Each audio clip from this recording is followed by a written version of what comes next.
और यही नाम लेखन की बात, नाम जप से नाम लेखन श्रेष्ठ क्यों है?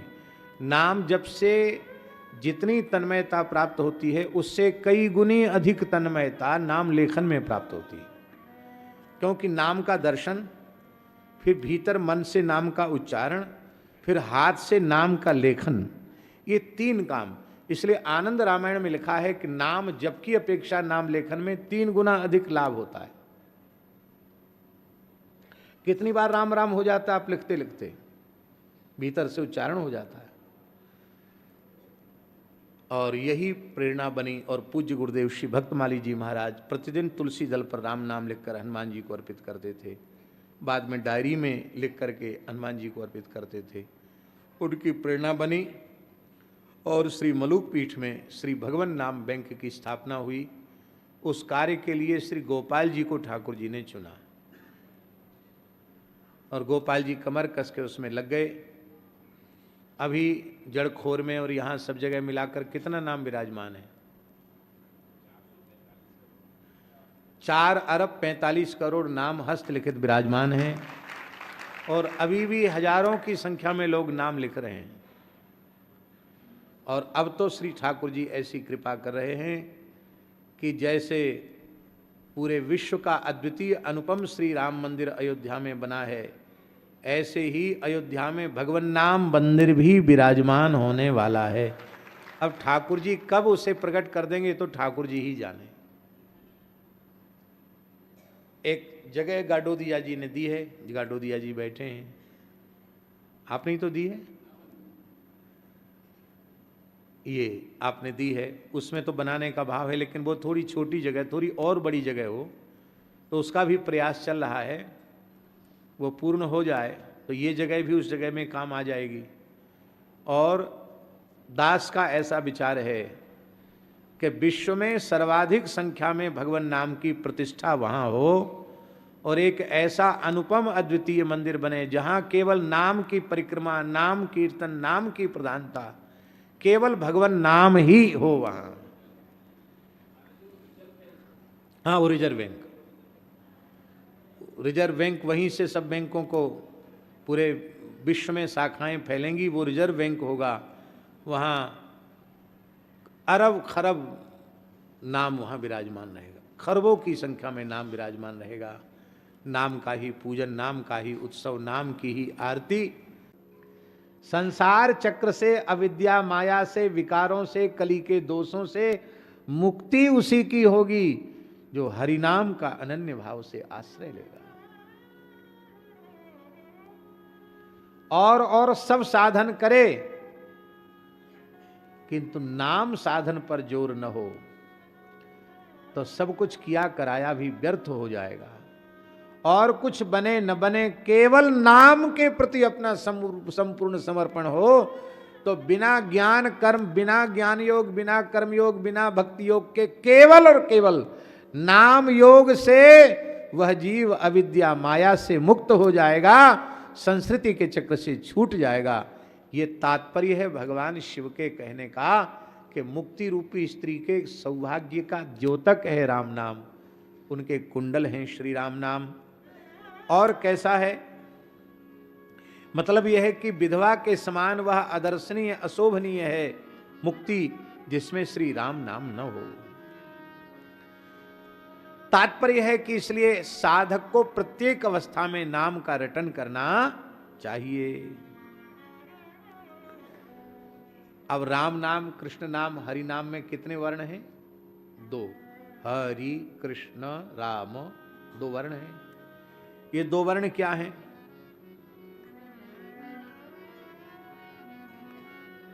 बोलिए, जो ऋषि मुनि महात्मा है ना महाराज जी, ऋषि मुनि, ये ऋषि मुनि उनका हृदय ही पक्षी है।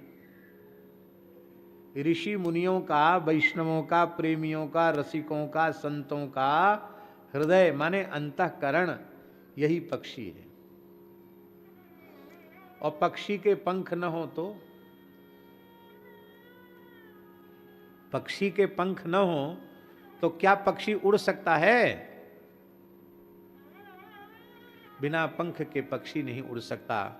इसका तात्पर्य है कि इन ऋषि मुनि महात्मा रसिक प्रेमी सिद्ध संत, इनका अंतःकरण पक्षी है। और पक्षी के दो पंख होते हैं, एक पंख है रकार, दूसरा पंख है मकार। एक पंख है हकार और दूसरा पंख है ऋकार।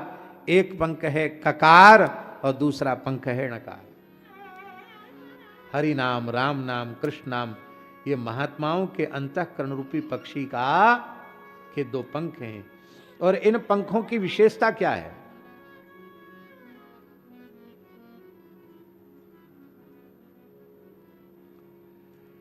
इन पंखों की विशेषता यह है कि जब महात्माओं का अंतःकरण रकार मकार रूपी दो पंखों से युक्त उनका हृदय रूपी पक्षी हो जाता है, तो इस पक्षी की उड़ान सामान्य नहीं होती। ये पक्षी सीधे गोलोक तक उड़ के जाता है, ये पक्षी सीधे साकेत तक उड़कर जाता है, ये पक्षी सीधे वैकुंठ तक उड़ करके जाता है। इसका तात्पर्य है महात्माओं का अंतःकरण रूपी पक्षी रकार मकार दो पंखों को लगा करके श्री ठाकुर जी के चरणों तक की उड़ान भर लेता है। इसका तात्पर्य है हम अपने अंतःकरण रूपी पक्षी के दो पंख लगाना चाहते हो तो श्री राम नाम, श्री कृष्ण नाम, श्री हरि नाम का आश्रय हम लोग ले लें। इसका तात्पर्य है कि अंतःकरण में भगवत भाव का जागरण, अंतःकरण में भगवत दर्शन की व्याकुलता, भगवत प्राप्ति की व्याकुलता, ये बिना राम नाम के जप के जगेगी नहीं। ये बात बिल्कुल पक्की है, सत्य है, इसमें किसी भी प्रकार का कोई संदेह नहीं है। इसलिए अन्य अन्य साधन जीवन पर्यंत करते रहो, केवल राम नाम का यदि आपने आश्रय नहीं लिया तो शरीर संसार से वैराग्य, भगवान के प्रति अनुराग और भगवत दर्शन की व्याकुलता, ये बिना हरि नाम के आश्रय के तो जग ही नहीं सकती। अब ये विचार करना चाहिए, जो लोग नाम का आश्रय लेकर के पड़े हैं उन्हें यह विचार करना चाहिए कि हमारी व्याकुलता कितनी बड़ी है भगवान के दर्शन के लिए। इसका अर्थ ये मत लगा लेना कि अब तक का किया हुआ नाम व्यर्थ चला गया। धोखे से भी प्रसंगवश एक बार हरिनाम जो जिह्वा से उच्चरित हो गया है वह भी महाप्रलय तक भी नष्ट होने वाला नहीं है। प्रत्येक नाम का जप अक्षय है, किंतु उसकी अनुभूति तो हमको होनी चाहिए। अनुभूति कैसे होगी?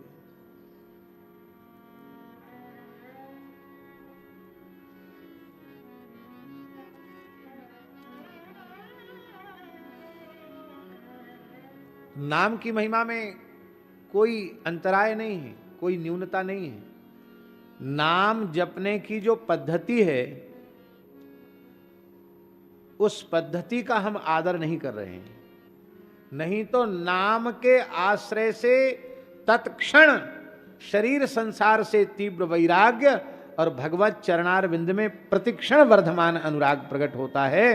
और जब अनुराग प्रकट होता है तो फिर तो दर्शन को नैना तपे, बचन सुनन को कान, मिलिवे को हीरा तपे जिए के जीवन प्राण। फिर अहर्निश भगवत दर्शन की व्याकुलता उत्पन्न हो जाती है। फिर भरत जी के समान देखे बिन रघुनाथ पद जिए की जरनी न जाए, ये भाव भीतर से जग जाता है। आप लोग कहेंगे फिर पद्धति क्या है? हम नाम ले रहे हैं, नाम जपते जपते रूखी रूखी माला भी चिकनी हो गई, चमकने लग गई। और कितने घंटे से इतनी माला जपते हैं, कितने वर्षों से जपते चले आ रहे हैं, लेकिन जो प्रेम प्रकट होना चाहिए था वो प्रेम प्रकट नहीं हुआ। क्या कारण है? इसका विचार नामाश्रयी भक्तों को अवश्य करना चाहिए। और इसका संकेत श्रीमन महाप्रभु जी अत्यंत कृपा पूर्वक बता रहे हैं।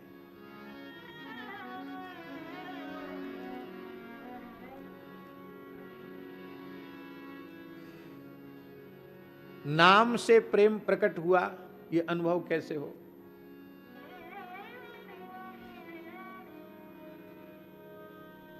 नाम का फल क्या है? ये नाम के फल का उपदेश है महाप्रभु जी के द्वारा।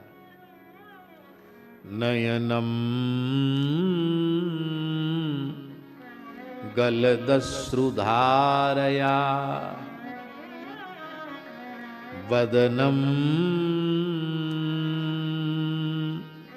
गदगद रुद्धया गिरा। पुलकैर निचितं वपुः कदा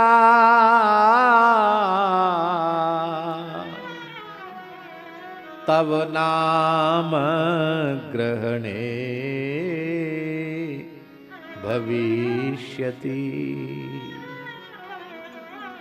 आपका नाम लेते ही ऐसी अवस्था हे नाथ हमारी कब होगी।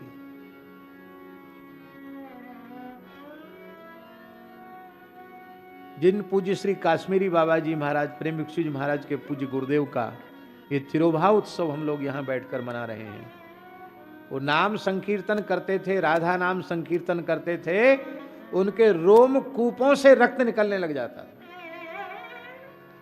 ऐसी प्रेम की उत्कट दशा उनके शरीर में प्रकट होती थी।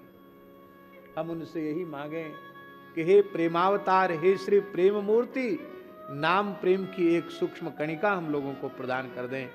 हम लोगों का वृंदावन वास सफल हो जाए, हम लोगों का मनुष्य जन्म सफल हो जाए।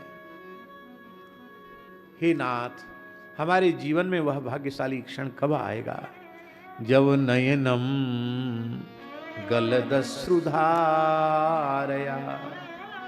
आपके नाम का उच्चारण करते ही हमारे नेत्रों से अविरल अश्रु प्रवाह चलने लग जाएगा। बदनम गदगद रुद्धया गिरा, हृदय प्रेम से इतना द्रवित हो जाएगा कि हृदय भर आएगा, कंठ भर आएगा, भर्राए हुए कंठ से नाम निकलेगा।